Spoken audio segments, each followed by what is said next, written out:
institutions from classroom learning to global impact. Engineering education aligned with the global goals. இந்த டான்மைன் நிறுவனம் தமிழ்நாட்டினுடைய பொருளாதார நெருக்கடியையும் தமிழ்நாட்டினுடைய நிதி சுமையையும் கடன் சுமையையும் போக்குவதற்கு ஒரு வல்லமை மிகுந்த நிறுவனம் இருக்கிறது என்று சொன்னால் டான்மைன் நிறுவனமாகத்தான் பாட்டாளி மக்கள் கட்சி பார்க்கிறது. 1978ஆம் ஆண்டு அப்போதைய முதலமைச்சர் புரட்சி தலைவர் எம்ஜிஆர் அவர்களால் தோற்றுவிக்கப்பட்ட நிறுவனம் இந்த டான்மைன் நிறுவனம்.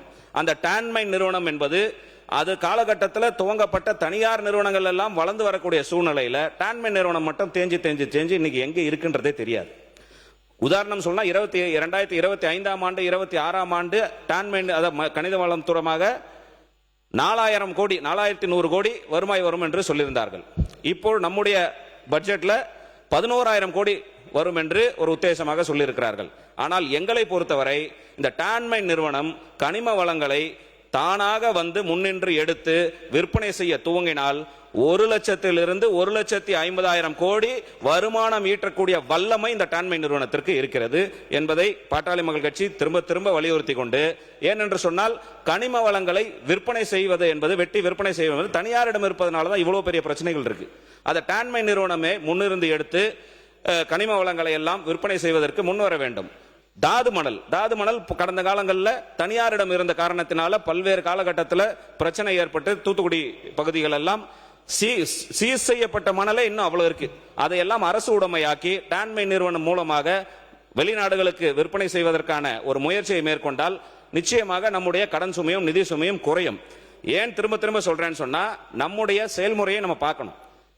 இன்றைக்கு டாஸ்மாக் என்ற ஒரு நிறுவனம், அதுவும் அந்த துறையின் எந்த துறையின் கீழ் வருது என்று சொன்னால் மதுவிலக்கு ஆயத்தீர்வைத்துறை என்ற பெயரை வைத்து ஒரு IAS அதிகாரியும் நியமித்து தமிழக அரசாங்கம் சாராய விற்க முடியும் அப்படின்னு சொன்னா நம்முடைய இயற்கை வளங்களை விற்பதற்கு டான்மைன் நிறுவனத்தை பயன்படுத்தி தாது மணல்கள், ஜல்லி, மணல், எம்சாண்ட் போன்ற அனைத்து விஷயங்களையும் கொண்டு வந்து ஒரு சிங்கிள் விண்டோ சிஸ்டம் என்று சொல்கிறீர்கள், ஒரு மோனோபோலி நிறுவனமாக இந்த டான்மைன் நிறுவனத்தை பயன்படுத்தி விற்பனையை துவங்க வேண்டும் என்பதை ஒரு கோரிக்கையாக இந்த நேரத்தில் வைத்து, கடந்த காலங்களில் இந்த மணல் கொள்ளை பற்றி நாங்கள் பல்வேறு போராட்டங்களை முன்னெடுத்து பல கோரிக்கைகளை வைத்தோம். ஆனால் அன்றைய அரசார்கள் அது பெருசா கண்டுக்கல.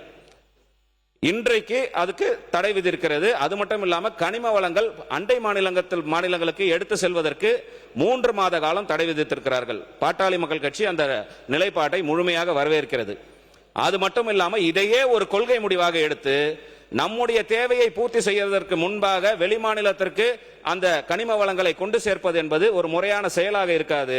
நிரந்தரமாக கொள்கை முடிவெடுத்து நிரந்தரமாக தடை செய்வதற்கு இந்த அரசாங்கம் முன்வர வேண்டும் என்று உங்களை பணிவோடு கேட்டுக்கொண்டு, ஏன்னா கனிம வள கொள்ளையெல்லாம் பத்தி மாண்புமிகு அமைச்சர் தெளிவாகவே சொன்னார் போன வாட்டி.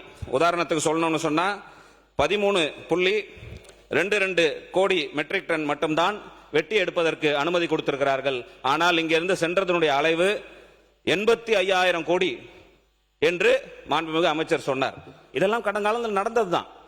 இன்னும் சொல்ல வேண்டும் என்று சொன்னால் அவர்களே அதற்கு ஒரு குழு அமைத்திருக்கிறார்கள். இன்னும் சொல்ல திருநெல்வேலி மாவட்டத்தில் ஒரு கல்குவாரி, அதிலும் குறிப்பாக சொல்ல வேண்டும் என்று சொன்னால் இன்னும் அதை டீட்டெயிலாக கூட சொல்றேன். அந்த கல்குவாரியை பொறுத்தவரை 2022ஆம் ஆண்டு மே மாதத்தில் திருநெல்வேலி மாவட்டம் அமைச்சர் மாண்புமிகு துணை பேரவைத் தலைவர் அவர்களே, அதாவது தமிழக வரலாற்றிலேயே முதல் முறையாக அண்டை மாநிலத்துக்கு நம்ம தேவை மீறி செல்லக்கூடாதுங்கிறதுக்கு ஒரு முடிவு எடுத்த ஒரே முதலமைச்சர் மாண்புமிகு தமிழ்நாடு முதலமைச்சர் தான்.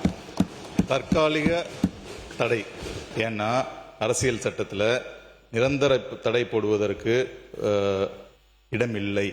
தற்காலிக தடை மட்டும்தான் போட முடியும்.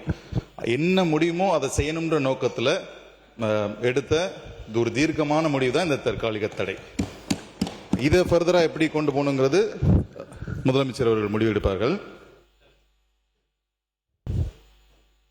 டான்மைன் நிறுவனம் நீங்க சொல்ற மாதிரி ஒரு காலத்தில் நல்ல ஃப்ளரிஷிங் ஒரு கார்பரேஷனாக இருந்தது. இன்னைக்கு அதனுடைய அதாவது செயல்பாடு அந்த அளவுக்கு திருப்திகரமாக இல்லை. அதனுடைய ப்ராஃபிட் மேக்கிங்லாம் ரொம்ப குறைஞ்சிருச்சு. அதை சரி செய்யறதுக்கு தான் இந்த அரசு அனைத்து முயற்சியும் எடுத்துக்கிட்டு இருக்கு. உங்களுடைய நீங்க சொன்ன சஜஷன் எல்லாத்தையுமே கடந்த 3 மாத காலமாவே அதில் தான் நாங்கள் ஒர்க் பண்ணிட்டு இருக்கோம். எப்படி நம்ம அரசாங்கம் இதை எப்படி எடுத்து அடுத்த நிலை கொண்டு செல்வதுங்கிற விஷயத்துல நம்ம இறங்கியிருக்கோம். அதே நேரத்தில் நீங்க சொல்ற ஃபிகர்ஸ்லாம் வந்து ரொம்ப எக்ஸாஜரேட்டட் ஃபிகர்ஸ். 1.5 லட்சம் கோடிலாம் வந்து இட்ஸ் வந்து சும்மா மேபி வாய்வழி செய்தியா இருக்கலாம். ஆக்சுவல் ஃபிகர்ஸ் நான் அன்னைக்கே சொல்லிட்டேன். அதுக்கூட ஃபார் எக்ஸாம்பிள் அந்த நான் சொன்ன அந்த கேப் இருந்துச்சு பார்த்தீங்களா ஜல்லியில, அதனுடைய அமௌண்ட் வந்து ரஃப்லி 9,000 crores. நான் சொன்னதோட கேப் 1.5 லட்சம் கோடி 2 லட்சம் கோடிங்களும் சும்மா ஏதாவது சொல்லலாம், அப்படி கிடையாது. பட் இதுதான் ஆக்சுவல் ஃபிகர், இதுதான் ஆக்சுவல் ஃபேக்ட். பட் தமிழக அரசு நீங்க சொன்னதுக்கான அனைத்து முயற்சிகளையும் திட்டங்களையும் தீட்டிக் கொண்டிருக்கிறது. நான் இப்போ என்னுடைய பதில் உரையில் நான் இன்னும் கொஞ்சம் டீட்டெயில்டாக சொல்றேன். மாண்புமிகு உறுப்பினர் காதர் பாஷா இவ்வளவு சவுண்டா நீங்க அங்க பேசிட்டு இருக்கிறது நியாயமா? அங்க அவரு பதில் சொல்லிட்டு இருக்கிறாரு, அது என்னட்ட கேளுங்க. இல்ல Saram institutions from classroom learning to global impact. Engineering education aligned with the global goals.